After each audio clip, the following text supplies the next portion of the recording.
Hey, what's up? Ako po si Ash RMT and today we're going to cook Filipino ginger chicken soup. Ayan. Or itong tinatawag nating tinolang manok. Sa mga hindi pa po nakapag-subscribe, huwag niyo na pong kalimutan. Hash RMT. So ngayon, naglagay tayo ng mantika and then naglagay tayo ng bawang. And then, syempre, naglagay na rin tayo ng ating sibuyas. So, nasa inyo yun. Minsan talaga, inuuna ko din muna yung ginger. Okay? Bago igisa.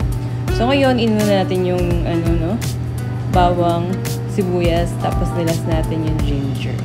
So, nasa inyo kung anong hiwa ang gusto nyo, pahaba, pa-square, or anything.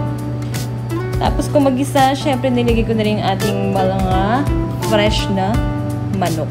So, yung manok, syempre, binili ko namin yan sa grocery or pwede rin naman sa palengke. Okay? As long na fresh siya. So, after niya, naglagay tayo ng pepper. Ayan, gusto ko kasi maraming pepper. So, talagang dinadamihan namin ng pepper. Kasi kami ay ma-pepper. Alright. O, diba? So, after niyan, naglagay din ako ng konting asin. After ng asin, syempre, halu-haluin na natin siya, no? I-saute na natin siya. So, dahan-dahan lang kasi baka matalsikan kayo ng mantika. Ayan. So, ikot-ikotin na natin sila para pumasok or mag-penetrate yung ating lasa sa ating chicken, no? Ayan. Kapag nalaman na natin na ganyan, takpan natin tapos nagisa na natin. Okay na yan. So, nilalagay na namin yung sayote. Alright? So, pwede rin papaya, no? Mas masarap nga kung papaya. Pero that time, wala kasi kaming papaya.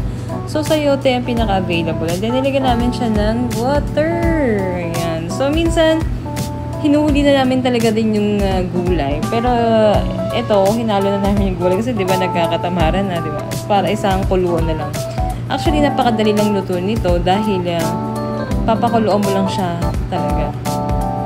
Okay.